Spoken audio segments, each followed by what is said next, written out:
वेद मंत्रस्य उद्घोषणार्थमपि अहं सप्रश्रयं सम्प्रार्थये।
केंद्रीय संस्कृत विश्वविद्यालयः, श्री लाल बहादुर शास्त्री राष्ट्रीय संस्कृत विश्वविद्यालयः एवं राष्ट्रीय संस्कृत विश्वविद्यालयः तिरुपतिः एते त्रयः विश्वविद्यालयाः मिलित्वा अयम् उत्कर्ष महोत्सवः समाचर्यते।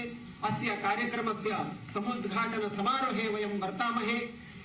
अस्य कार्यक्रमस्य विघाताय मंगलम् आचरन्ति श्री लाल बहादुर शास्त्री राष्ट्रीय संस्कृत विश्वविद्यालयस्य कुशीलवाः छात्राः।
व्यापिनी अस्मिन् कार्यक्रमे एकैकस्यापि विश्वविद्यालयस्य कुलगीतं भविष्यति।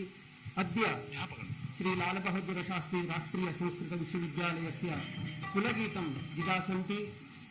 तस्यैव विश्वविद्यालयस्य कुशीलवाः छात्राः।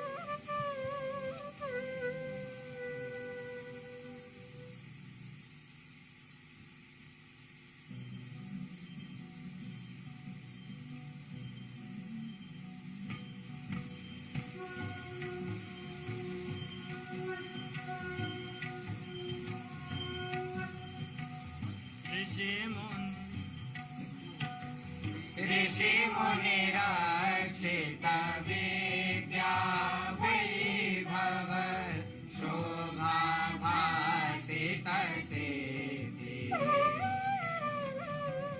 ऋषि मुनिरक्षित विद्या वैभव शोभा भासित सिद्धि। कर्षति गुरुकुल इव महता चेतो विद्या समृद्धि। भारत वसुधायामविराजति शास्त्राचार हिमालय। श्री लाल बहादुर शास्त्री राष्ट्रीय संस्कृत विश्वविद्यालय। श्री लाल बहादुर शास्त्री राष्ट्रीय संस्कृत विश्वविद्यालय।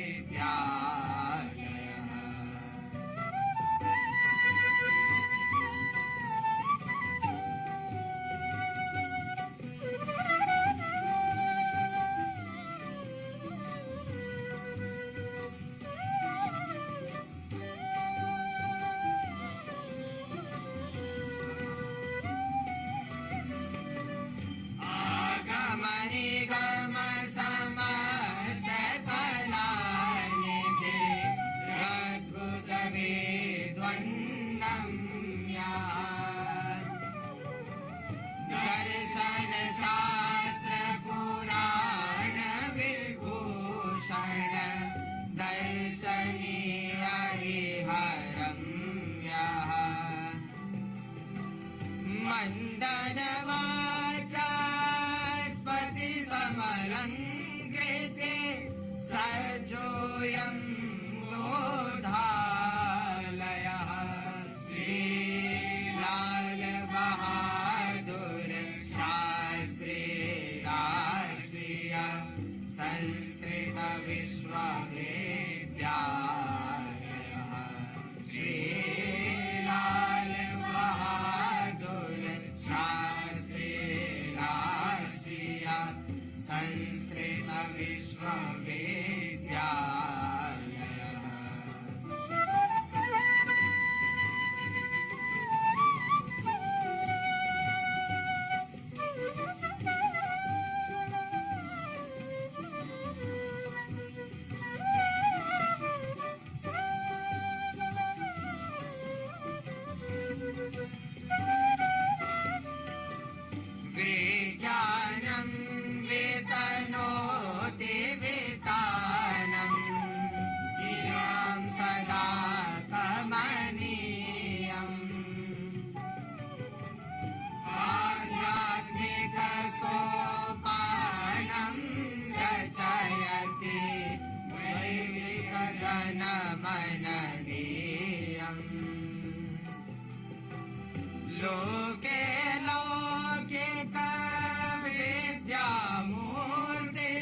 संस्कृत संस्कृतिरक्षणनिष्ठो महनीयानां मान्यः साक्षान्मोक्षकपाटविभेदन कुशलो न व्यवधान्यः मार्गं वर्धयाते विश्वस्मिन् जागरितो ज्ञानालयः श्रीलाल बहादुर शास्त्री राष्ट्रीय संस्कृत विश्वविद्यालयः श्रीलाल बहादुर शास्त्री राष्ट्रीय संस्कृत विश्वविद्यालयः संस्कृत विश्वविद्यालयः संस्कृत विश्वविद्यालयः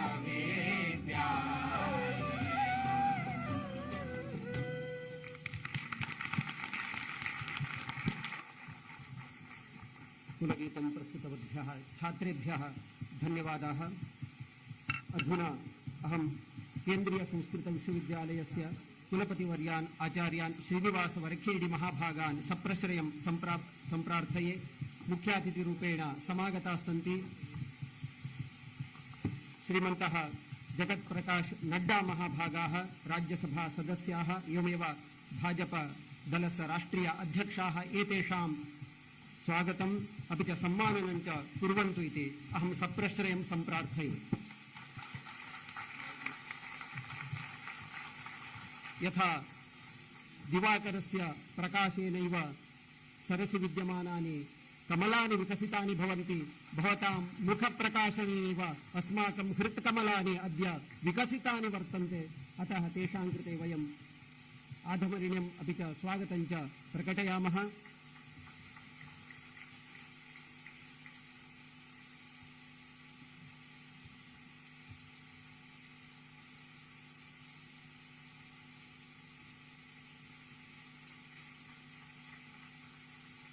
एवं अस्मिन् उत्कर्ष महोत्सवे विशिष्टातिथिरूपेण अस्मासु विराजन्ते नालन्दा विश्वविद्यालयस्य कुलपतयः श्री डॉक्टर विजय भटनागर महाभागाः। तेषां सम्माननम् अपि च स्वागतं च कुर्वन्तु इति श्री लाल बहादुर शास्त्री राष्ट्रीय संस्कृत विश्वविद्यालयस्य कुलपतिवर्यान् आचार्यान् मुरली मनोहर पाठकवर्यान् अहं सप्रश्रयं सम्प्रार्थये।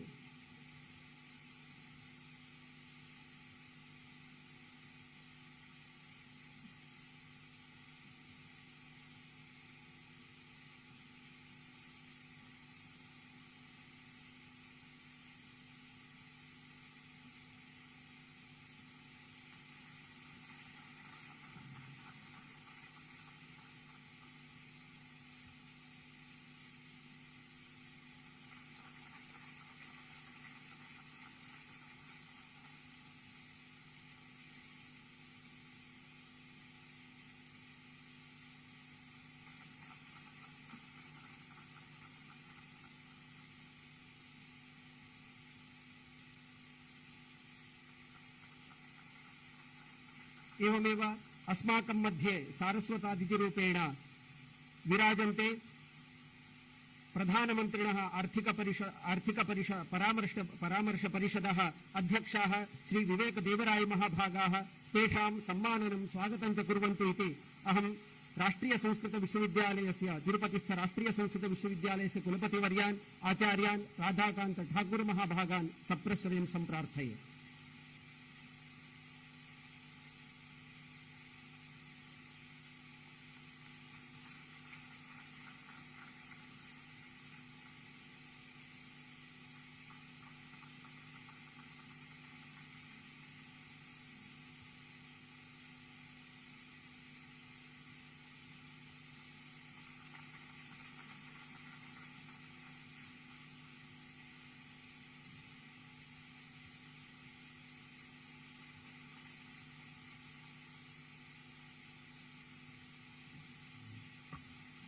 त्रिदिनव्यापिनः व्यापिने अस्मिन् महोत्सवे देशस्य नानाप्रान्तेभ्यः नानाप्रदेशेभ्यः विद्वांसः अन्तर्वाणयः समागताः सन्ति। तेषां समेषाम् अपि च मुख्यातिथिवर्याणां समेषामपि स्वागतं वचोभिः कुर्वन्ति। केन्द्रीयसंस्कृतविश्वविद्यालयस्य कुलपतयः आचार्याः श्रीनिवास वरखेडि महाभागाः तान् अहं सप्रश्रयं सम्प्रार्थये।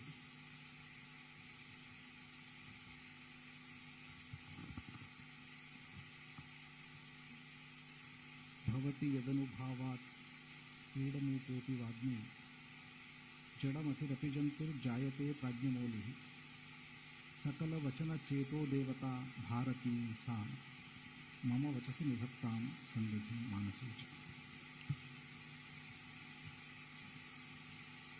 मान्याः सभाध्यक्षाः सभासदश्च सभ्याः, अयम् उत्कर्षमहोत्सवः। उत्कर्षः केवलं केन्द्रीयसंस्कृतविश्वविद्यालयानां न केवलं संस्कृतस्य, न केवलं संस्कृतविश्वविद्यालयानां संस्कृतमहाविद्यालयानां संस्कृतछात्राणाम्, अपि तु अयम् उत्कर्षः समग्रस्य भारतदेशस्य, अयम् उत्कर्षः भारतदेशस्य। तत्र मूलसङ्कल्पः अस्माकं प्रधानमन्त्रिणां यशस्विनां प्रधानमन्त्रिणां श्री नरेन्द्र मोदी महाभागानाम्। अयं सङ्कल्पः तेषां नेतृत्वस्य।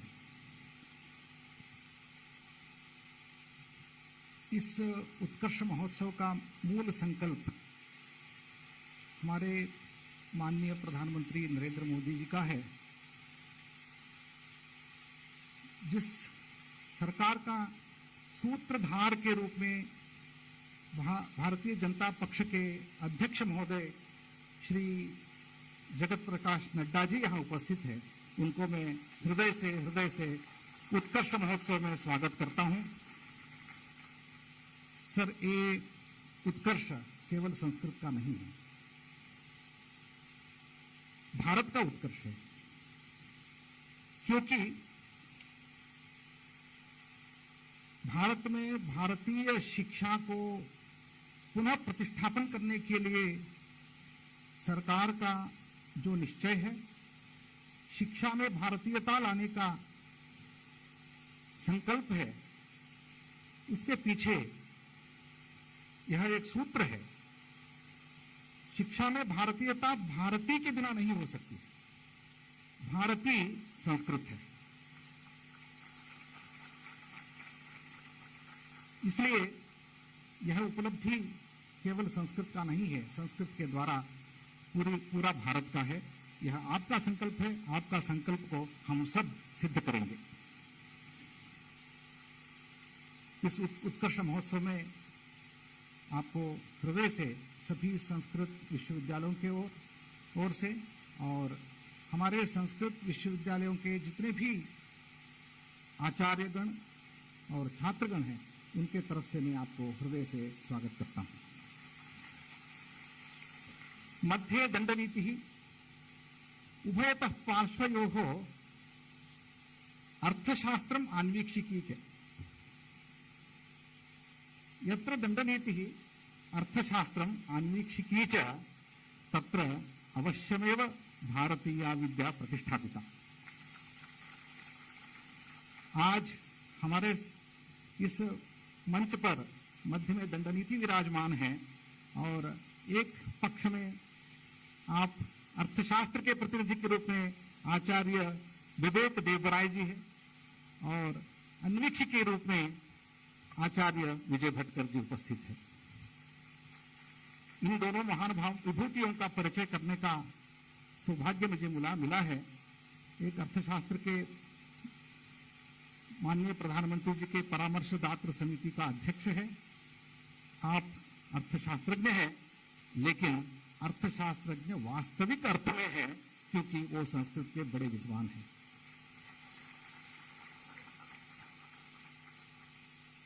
और दूसरी तरफ संगणक हमेशा संस्कृत का अत्यंत निकटवर्ती शास्त्र माना जाता है। आप है संगणक शास्त्र के परम वेत्ता और भारत के सुपर कंप्यूटर परम संगणक के निर्माता आचार्य विजय भटकर जी हैं। आज आप दोनों विभूतियों के द्वारा हमें एक गौरव मिला है। इस गौरव के लिए आप दोनों को मैं आभार व्यक्त करते हुए स्वागत करता हूं। अत्र न केवलं दंडनीतिः अर्थशास्त्रम् अन्वीक्षिकी त्रयी च उपविष्टा वर्तते। सभायां भवन्तः सर्वे त्रयी रूपाः विद्वांसः अत्र समायाताः सन्ति। अतः चतस्रः विद्याः यत्र विलसन्ति तत्र सरस्वती स्वयं विलसति, लक्ष्मीः स्वयमेव आयाति, अयमेव उत्कर्षः। अत्र अस्माकम् अयं सङ्कल्पः आसीत्, केन्द्रीय संस्कृत विश्वविद्यालयः यद्यपि विभिन्नेषु स्थानेषु प्रतिष्ठापिताः, परन्तु भारत सर्वकारेण एतेषां त्रयाणां राष्ट्रीय विश्वविद्यालयानां राष्ट्रीय संस्कृत संस्थानं, लाल बहादुर शास्त्री राष्ट्रीय संस्कृत विद्यापीठं, तिरुपतिस्थ राष्ट्रीय संस्कृत विद्यापीठम् इत्येतेषाम् उत्कर्षकाले एकेनैव अधिनियमेन त्रयाणामपि एकवारमेव एकतन्त्रेण उत्कर्ष समासादितः। जैसे हमारे शास्त्रों में एक सूत्र से विश्व को मुख्य रूप से अनेक लक्ष्यों को जोड़ देते हैं, एक ही सूत्र है। ऐसे एक एक्ट के द्वारा तीनों विश्वविद्यालयों को केंद्रीय संस्कृत विश्वविद्यालय के रूप में परिवर्तन आपने किया। इस सरकार के इस इच्छा शक्ति को हम बल देने के लिए हम तीनों विश्वविद्यालय के कुलपति मिलकर ये संकल्प किया कि हम तीनों मिलकर उत्कर्ष महोत्सव हम हर साल एक एकेडमिक इवेंट के रूप में मनाएंगे। केवल उत्कर्ष नहीं है, हम तीनों का एकेडमिक उत्सव के रूप में होगा, शैक्षिक उत्सव के रूप में होगा। अस्मिन् कार्यक्रमे बहवः संस्कृत विश्वविद्यालयस्य कुलपतयः अस्माभिः समाहूताः अत्र समायाताः। नैके महान्तः विद्वद्वरेण्याः वयसा ज्ञानेन तपसा च ज्येष्ठाः वरेण्याश्च अत्र समुपस्थिताः दूरात् समायाताः। नाम्ना कथं गणयामि तान्, नामग्रहणं यदि करोमि चेत् दिनत्रयं न पर्याप्यते। अतः तान् सर्वानपि वेद्याम् अस्यां दूरादेव नमस्कारपूर्वकं स्वागतं व्याहरामि। एवं अन्ये छात्र आचार्याः छात्राश्च अस्माकं समुपस्थिताः, तान् सर्वानपि स्वागतीकरोमि। दूरादपि अयं कार्यक्रमः, ये कार्यक्रम केवल इस सभागार में नहीं बल्कि हमारे सभी विश्वविद्यालयों के परिसर में, भारत के सभी 12 हमारे परिसरों में और अनेक संस्कृत विश्वविद्यालय महाविद्यालय के परिसर में भी ये लाइव चला जा रहा है। सभी प्रदर्शकों को मैं यहीं से स्वागत करता हूँ। धन्यवाद।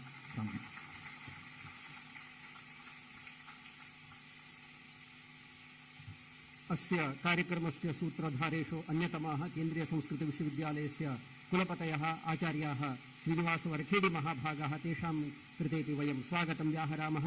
अहं केन्द्रीय संस्कृत विश्वविद्यालयस्य कुलपतिवर्यान् सप्रश्रयं सम्प्रार्थये। श्री लाल बहादुर शास्त्री राष्ट्रीय संस्कृत विश्वविद्यालयस्य कुलपतिवर्याणां पुष्पगुच्छप्रदानेन स्वागतं कुर्वन्तु इति।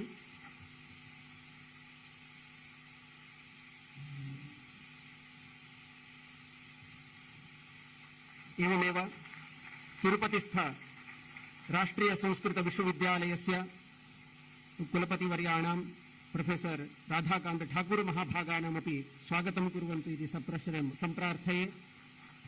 एवमेव केन्द्रीय संस्कृत विश्वविद्यालयस्य कुलसचिववर्यान् आर के बर्मन महाभागान् पुष्पगुच्छेन स्वागतं कुर्वन्तु इति अहं सप्रश्रयं सम्प्रार्थये।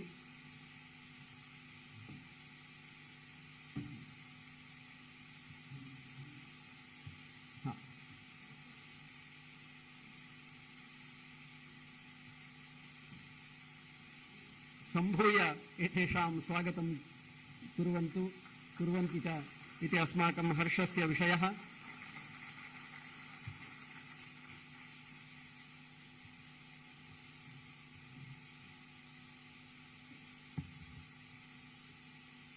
त्रयाणां विश्वविद्यालयानां संस्थापने अस्माकं पूर्वजाः ये वर्तन्ते तेषां या संकल्पना अपि च तेषां या इच्छाशक्तिः तेनैव एते त्रयः विश्वविद्यालयाः समुत्पन्नाः वर्तन्ते।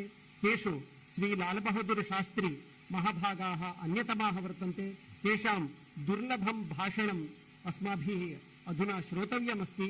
तेषाम् इच्छाबलेनैव एते त्रयः विश्वविद्यालयाः अपि च संस्कृतस्य समुन्नतिः एभिः कृता वर्तते। अपि च श्री लाल बहादुर शास्त्री राष्ट्रीय संस्कृत विश्वविद्यालयस्य एतेषां संकल्प बलेनैव संस्थापिता वर्तते। एतेषां भाषणं वयं श्रोष्यामः अधुना। भारतस्य भूतपूर्व प्रधानमन्त्रिणः श्रीमतो लाल बहादुर शास्त्रिणः कुशल नेतृत्वेनास्य संस्थापना जाता। संस्कृत एक नींव है, एक आधार है, जिस पर आज भारत की प्राय सभी भाषाएं बनी है, खड़ी हुई।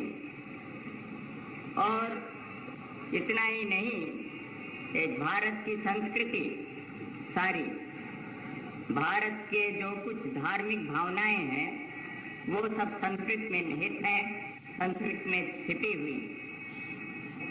चाहे स्तोत्र हो, चाहे मंत्र हो, चाहे ऋचाएं हो, जो भी हैं वो सब संस्कृत में हैं। और उनकी वाणी का आज भी एक जबरदस्त असर और प्रभाव हर एक भारतीय पर पड़ता है। और इसलिए आज ये जो संस्कृत विद्यापीठ की स्थापना है, ये एक सुंदर कल्पना है। कुछ वर्षों से ये चल रही है, लेकिन इसने इधर एक तेजी से प्रगति की, काम इसका आगे बढ़ा है, शोध का काम भी आगे बढ़ा है। एक सुंदर पुस्तकालय का भी प्रारंभ हुआ है, जिसको एक अंतर्राष्ट्रीय रूप देना है। और भी दूसरे काम पठन पाठन के आज संस्कृत विद्यापीठ कर रहा है। जैसा कहा गया, इसकी कल्पना, हमारी आकांक्षाएं बड़ी हैं।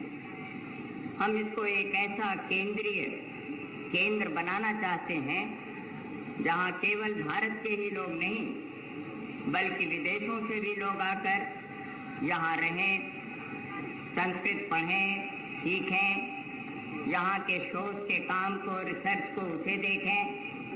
और यदि वो रहकर यहाँ कुछ संस्कृत पर काम करना चाहते हैं तो वो भी करें। तो इस रूप में हमारा विचार है कि विद्यापीठ एक आदर्श संस्था बने और इस राजधानी के अंदर उसका स्वरूप वही होना चाहिए जो कि ऐसी संस्था के लिए स्वाभाविक है।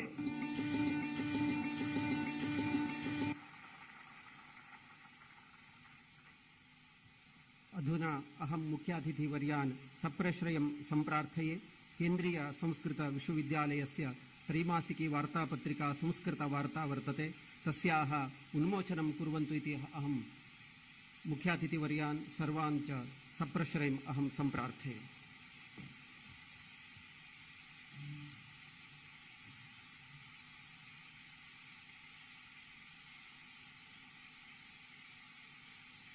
एवमेव केन्द्रीय संस्कृत विश्वविद्यालयस्य शोधपत्रिका संस्कृत विमर्शः इति तस्याः अपि शोधपत्रिकायाः उन्मोचनं कुर्वन्तु इति अहम् दिनत्रयव्यापिनः अस्य उत्कर्षमहोत्सवस्य प्रवर्तनाभाषणं विधास्यन्ति। तिरुपतिस्थ केन्द्रीय राष्ट्रीय संस्कृत विश्वविद्यालयस्य कुलपतिवर्याः आचार्याः राधाकान्त ठाकुर महाभागाः, तान् अहं सप्रश्रयं सम्प्रार्थये। या देवी सर्वभूतेषु बुद्धिरूपेण संस्थिता नमस्तस्यै नमस्तस्यै नमस्तस्यै नमो नमः। मंचे विराजमानाः विद्वांसः, अग्रे विराजमानाः भारतस्य कवयः, संस्कृत विद्वांसः, छात्राः, सर्वेषाम् अस्मिन् परिसरे अभिनन्दनम् अस्ति। महतः प्रमोदस्य विषयः यत् अस्माकं केन्द्रीय विश्वविद्यालयत्रयेण अयं महोत्सवः महता उत्साहेन समायोज्यते। यदा अस्माभिः अयं सङ्कल्पः कृतः तदानीमेव आलोचितं यत् अत्र अस्माकं जे चड्डा महोदया सन्ति ते तु वक्तारः सन्ति, महान्तः वक्तारः सन्ति। अस्माकं श्रीनिवास बरखेड़ी महोदयः उक्तं यत् एकस्मिन् दिने वा दिनार्धे अयं महोत्सवः भवतु। मया उक्तं तथा न, सतेषु विद्वान् तु सतेषु भवति, सतेषु पण्डितः जायते सतेषु, सहस्रेषु च सतेषु जायते शूरः, सहस्रेषु च पण्डितः, वक्ता 10 सहस्रेषु, लक्षेषु एतादृशः वक्ता भवति। चड्डाजी महोदय महान्तः वक्तारः सन्ति, तत्र उपदेष्टारः सन्ति। ते अस्माकं मध्ये मुख्यातिथिरूपेण आगच्छन्ति चेत् तेषां भाषणम् अत्यन्तं प्रेरणापदं भवति, उत्साहप्रदं भवति। अतएव एकं दिनं तु तेषां कृते भवतु। तेषां भाषणस्य श्रोतुम् अस्माकं मनोर्थः आसीत्, इच्छा आसीत्। सा इच्छा इदानीं सफली जाता अस्ति। एते अस्माकं प्रार्थनाम् अङ्गीकृत्य अस्माकं कार्यक्रमे, संस्कृतस्य कार्यक्रमे अस्माकं मनोबलवर्धनार्थं समागताः सन्ति। अहं सर्वेषां संस्कृतविद्वांसां छात्राणां पक्षतः चड्डाजी महोदयानाम् अभिनन्दनं करोमि। वस्तुतः अयम् उत्कर्षकालः अस्ति। किमर्थं चेत् संस्कृतस्य दुर्दिनम् आसीत् ब्रिटिश् काले। अस्मिन् संस्कृत पाठ सर्वसर्चित् मया स्मर्यते, यदा मेकले आगतवान् तदानीं सर्वं संस्कृतस्य छिन्नं भिन्नं कृतं, संस्कृतस्य ग्राण्ट् स्थापितं, संस्कृत तत्र विदुषां तत्र डिस्करेज्मेण्ट् कृतं, तत्र ह्रासः कृतः। तस्मिन् काले संस्कृत विद्वांसः लिखन्ति, अस्मिन् संस्कृत पाठ सर्वसर्षि तत्स्थापिता ये सुधी हंसा कालवशेन पक्षरहिता दूरं गते ते त्वयि विल्सन् कृते लिखन्ति। किमर्थं चेत् भारते कोऽपि समर्थः नास्ति तेषां पण्डितानां रक्षणार्थं। तदानीम् एकः एव विल्सन् आसीत्, ब्रिटिशर्, यः संस्कृतानुरागी आसीत्, संस्कृतप्रेमी आसीत्। सः पुनः उत्तरं ददाति, यावत् भारतवर्षं स्यात्, यावत् गंगा च गोदा च तावदेवि संस्कृतम्। यावत् भारतवर्षं स्यात्, यावत् बिन्दु हिमाचलो, यावत् गंगा च गोदा च तावदेवि संस्कृतम्। प्रायः एतद् दिनम् अभिलक्ष्य एव विल्सन् महोदयेन लिखितम्, अवश्यं संस्कृतस्य सुदिनम् आगमिष्यति, संस्कृतस्य उत्कर्षकालः आगमिष्यति। स कालः इदानीम् आगतः। अस्माकं ये प्रधानमन्त्रिणः सन्ति, मान्यः प्रधानमन्त्री महोदय, मोदीजी महोदय, तेषां महान् आदरः अस्ति संस्कृतस्य विषये, संस्कृतेः विषये, भारतस्य महत्त्वस्य विषये। स महत्त्वस्य कालः समागतः अस्ति। अतएव अस्य महोत्सवस्य अस्माभिः नाम दत्तम् अस्ति, तत् उत्कर्ष महोत्सवः। भारतस्य एव उत्कर्षकालः अस्ति, स्वर्णिमकालः अस्ति। अतएव अस्मिन् स्वर्णिमकाले अवश्यं कश्चन महोत्सवः आयोजनीयः आसीत्। अतएव अस्माभिः आयोज्यते। अत्र महान्तः विद्वांसः समागताः सन्ति। सर्वेषाम् अभिनन्दनं करोमि। And I would like to tell the media persons who are having many doubts regarding the Sanskrit education. Our students are taught through Sanskrit, but they are eligible, they are capable to teach and transmit their knowledge in any university of the world. Today's Sanskrit learning is different. We are training our students within 10 days in Sanskrit. They are very fluent and eloquent in Sanskrit within 10 days. Those days are gone. This time Sanskrit learning is different. So, विज्ञानमेकं मदीयं पद्यं मया स्मर्यते, विज्ञानमेकं अपरन्तु संस्कृतं जानाति यः सः सफलो मनुष्यः। इदानीं केवलं संस्कृतेन संस्कृतं जानाति, एकेन हस्तेन संस्कृतं, द्वितीयेन हस्तेन विज्ञानम्। एंड अत्र अर्थशास्त्रस्य महान्तः विद्वांसः सन्ति। एकं वाक्यम् उक्त्वा अहं विरमानकालः नास्ति। Chanakya was not only a teacher, producer of readers, he was real maker of kings and empires. एते चाणक्य सदृशाः अर्थशास्त्रस्य महान्तः विद्वांसः समागताः सन्ति। अस्माकं यत् अस्ति विद्याया अस्ति, इदानीं नैपागतम् अस्ति, विद्या भवतु, सर्टिफिकेट् मध्ये परिश्रमः मास्तु, परीक्षा कृते समयः मास्तु, ज्ञानस्य कृते परिश्रमः भवतु। ज्ञानस्य प्राप्तिः यदि क्रियते चेत् तत् गुणानाम् उद्भवः भवति। विद्या ददाति विनयं, बहूनां गुणानां प्रादुर्भवः भवति। अतएव अयम् उत्कर्षकालः अस्माभिः समायोज्यते। अस्माकं मध्ये ये आगताः सन्ति चड्डाजी महोदय, ते महान्तः विद्वांसः सन्ति, वक्तारः सन्ति। तेषां सर्वेषाम् अभिनन्दनं करोमि। भवतां सर्वेषां कवीनां, विदुषां, छात्राणाम् अभिनन्दनं करोमि। विरमामि विस्तार। धन्यवादः। प्रवर्तन भाषणं विदधानेभ्यः आचार्येभ्यः धन्यवादाः। अधुना अहं सप्रश्रयं सम्प्रार्थये। मुख्यातिथयः वर्तन्ते श्री जगत्प्रकाश नड्ड महाभागाः। एतान् अहं सप्रश्रयं सम्प्रार्थये मुख्यातिथि भाषणाय।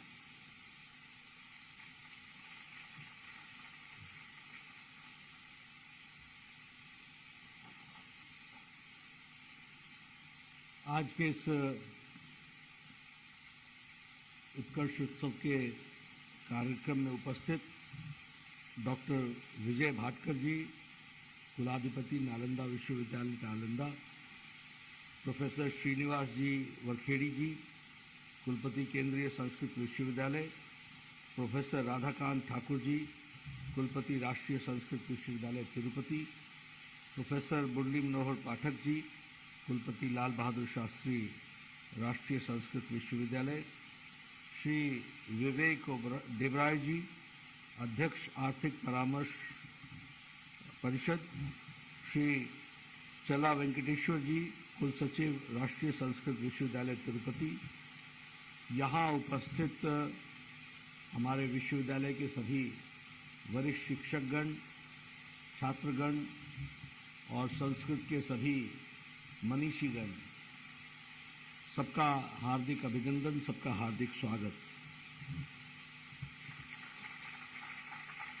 सर्वेभ्य उत्कर्ष महोत्सवे हार्दिक शुभकामना।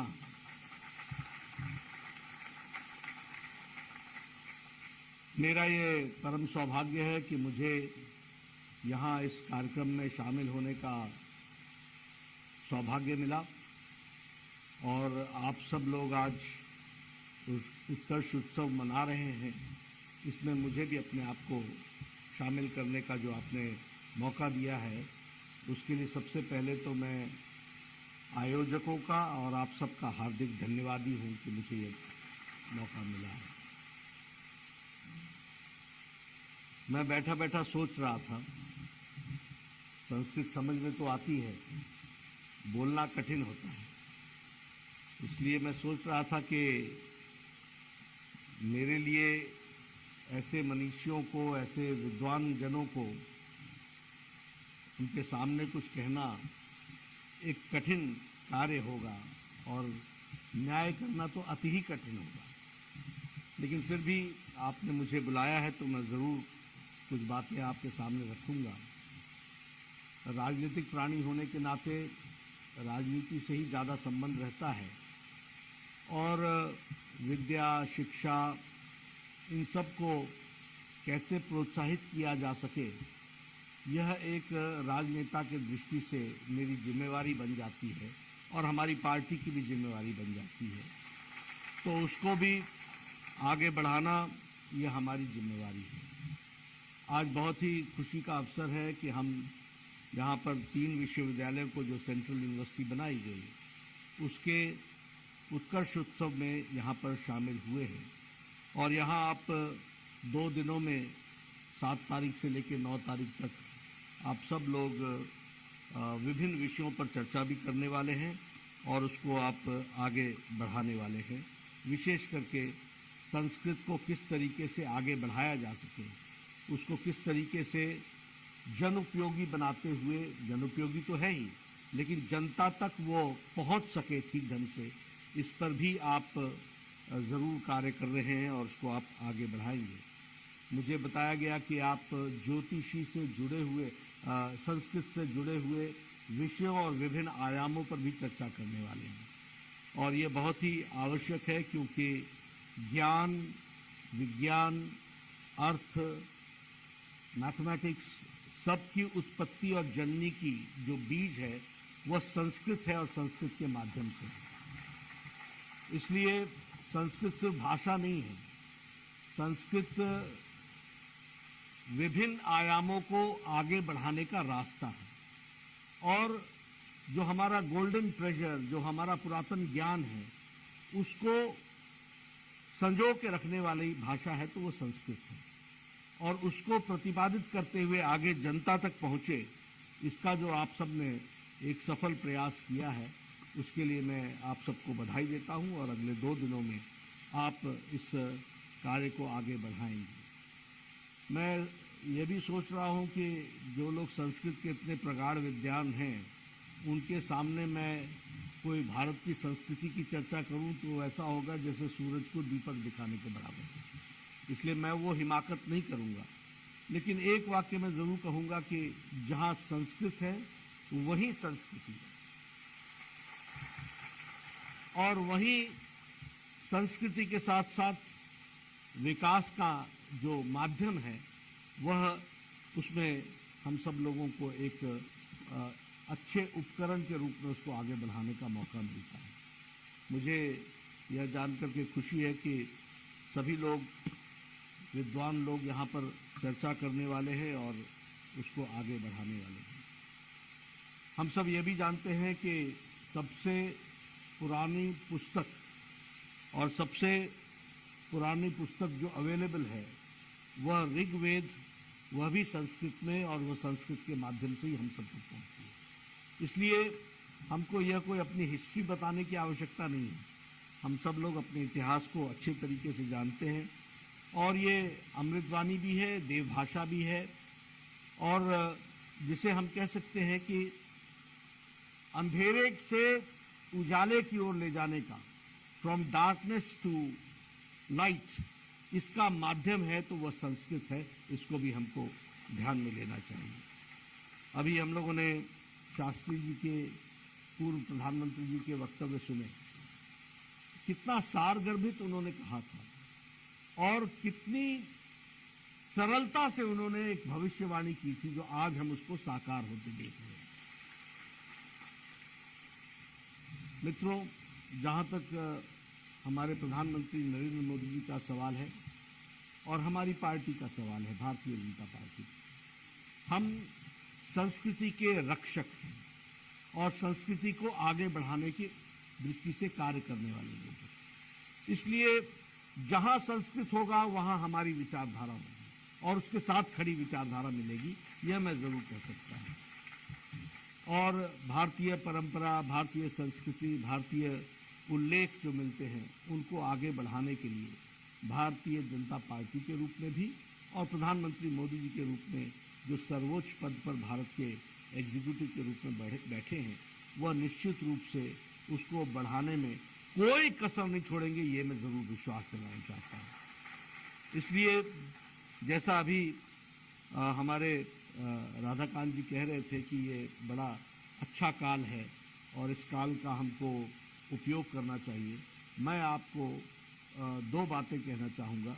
निश्चित रूप से ये सबसे अच्छा काल है और इसमें बढ़ने का पूरा स्कोप संस्कृत को रहेगा, यह हमारी जिम्मेवारी है। हाँ, राजनीतिक व्यक्ति हूँ इसलिए ये जरूर बोलूँगा कि यह काल सदा रहे, इसकी जिम्मेवारी आपकी है, इसकी चिंता आप करिए।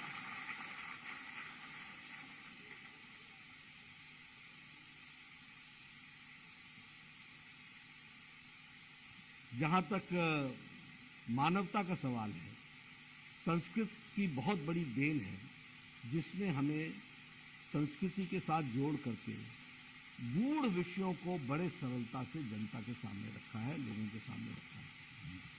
आज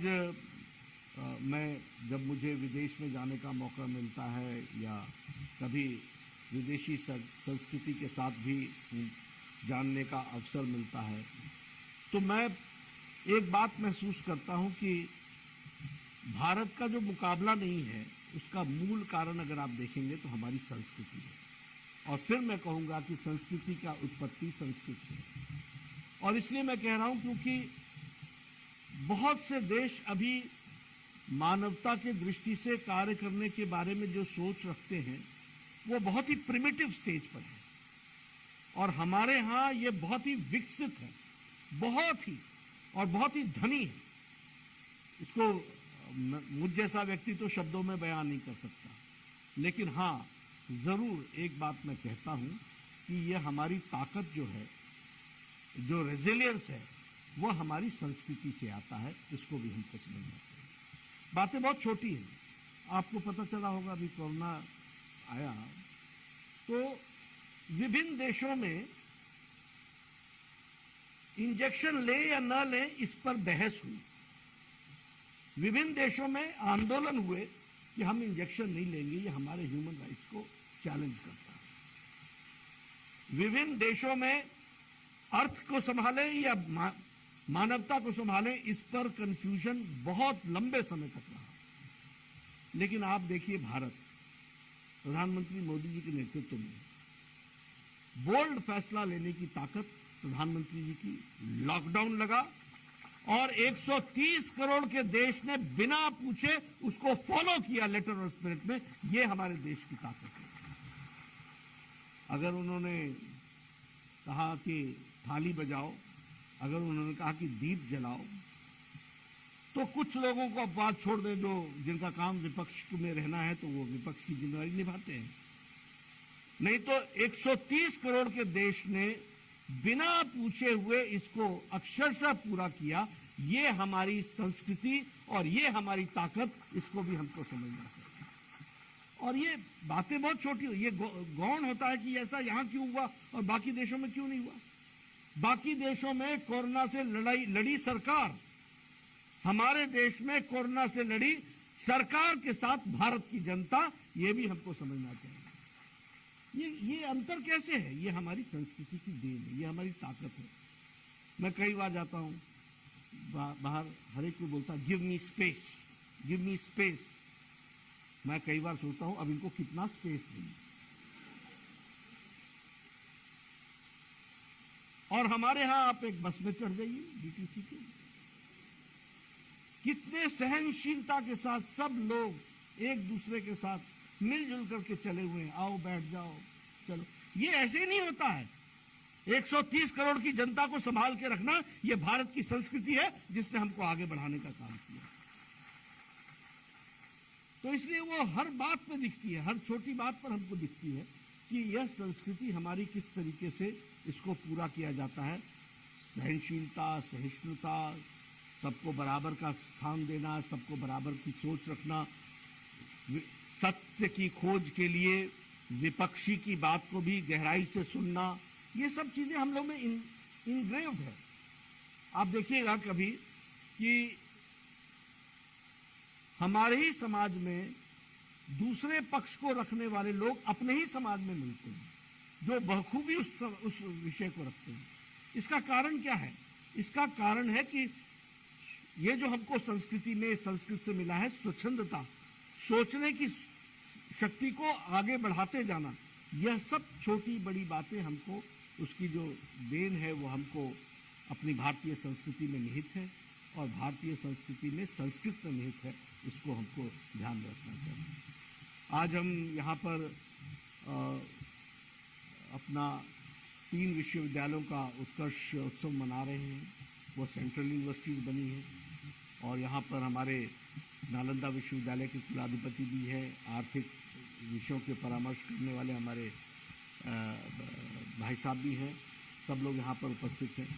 मैं यहाँ यह ज़रूर कहना चाहता हूँ कि यह एक बहुत बड़ी घटना तो है ही कि तीनों विश्वविद्यालयों को सेंट्रल यूनिवर्सिटी बनाई है, लेकिन इससे बड़ा विषय यह है कि यह प्रधानमंत्री जी की कमिटमेंट की, सोच की, कमिटमेंट का ये प्रदर्शन है। इसको भी हमको समझना चाहिए, ये उसका रूप है, उसको भी हमको ध्यान में रखना चाहिए। क्यों पहले नहीं हुआ? क्यों सेंट्रल यूनिवर्सिटी पहले नहीं बनी? क्यों आज सेंट्रल यूनिवर्सिटी बन रही है? अगर हमको अगर प्रधानमंत्री जी को सिर्फ राजनीतिक दृष्टि से देखना तो कहते कि पहले एक पर एक्सपेरिमेंट करते हैं, फिर देखते हैं दूसरा विश्वविद्यालय बनाए। तीनों के तीनों विश्वविद्यालयों को सेंट्रल यूनिवर्सिटी बना दिया, इसलिए कि उनके विचार में संस्कृत को महत्व देकर के आगे बढ़ना है। इस बात को हमको समझना चाहिए। और इसी में से जब नीयत साफ होती है तो नीति साफ बनती है। जब नीयत साफ है, स्पष्ट है प्रधानमंत्री जी की, तो नीति भी स्पष्ट है। और नीति को जमीन पर लागू करने वाले कार्यक्रम के रूप में आप सब मनीषी लोग हैं जो उसको पूरा करेंगे और संस्कृत को आगे बढ़ाएंगे, ऐसा मेरा विश्वास है। आपसे मैं एक बात और कह करके बात समाप्त करूंगा, क्योंकि हमारे कुलाधिपति और बाकी सब लोगों ने अपना वक्तव्य रखना है। जहाँ तक नेशनल एजुकेशन पॉलिसी का सवाल है, एक तो इसमें भी आप समझ लीजिए कि चाहे नेशनल हेल्थ पॉलिसी हो, चाहे नेशनल एजुकेशन पॉलिसी हो, ये दोनों ही पॉलिसीज 2014 के बाद आदरणीय प्रधानमंत्री जी के नेतृत्व में इस पर काम हुआ। लोगों को जोड़ा गया, समावेश किया गया, सबके विचार सुने गए, लाखों में सजेशंस आए, हजारों में उसको जोड़ा गया और जोड़ने के बाद ये हमारी नेशनल हेल्थ पॉलिसी भी और नेशनल एजुकेशन पॉलिसी भी है।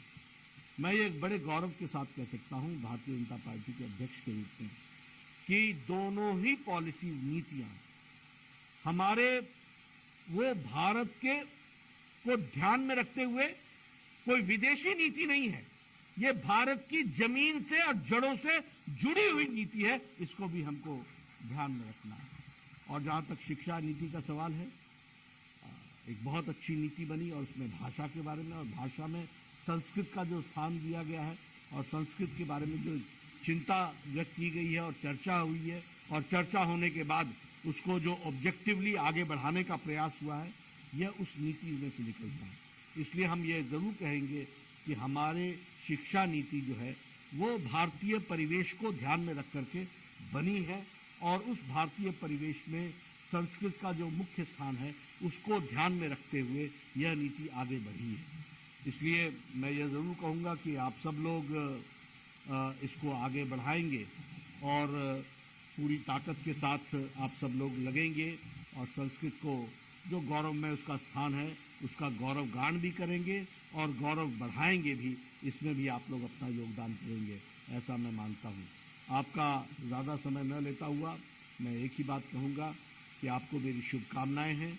आप सब लोग इस काम में जुड़िए और पार्टी की तरफ से, सरकार की तरफ से आपका प्रोत्साहन बना रहे और आपको प्रोत्साहित करने के लिए जो जो आवश्यक कदम सरकार को समय समय पर उठाना पड़ेगा वो हम जरूर उठाएंगे। हमारी सरकार प्रोएक्टिव सरकार है, प्रो रिस्पॉन्सिव सरकार है और रिस्पॉन्सिबल सरकार है। ये जवाबदेह सरकार है और प्रोएक्टिव है। आप नहीं आए थे ज्ञापन लेकर के कि केंद्रीय विश्वविद्यालय बनाओ। ये प्रधानमंत्री जी की सोच है, जो इसलिए मैं कहता हूं, ये कहने के लिए नहीं है कि ये प्रोएक्टिव सरकार है, ये हम करके दिखा, हमारे मोदी जी ने उसको करके दिखाया है। और प्रो रिस्पॉन्सिव है, आपने जो भी बातें कही हैं उसको पूरा करना ये हमारी जिम्मेवारी है। और विद्या, शिक्षा ये किसी भी जीवित समाज का बहुत महत्वपूर्ण आयाम है।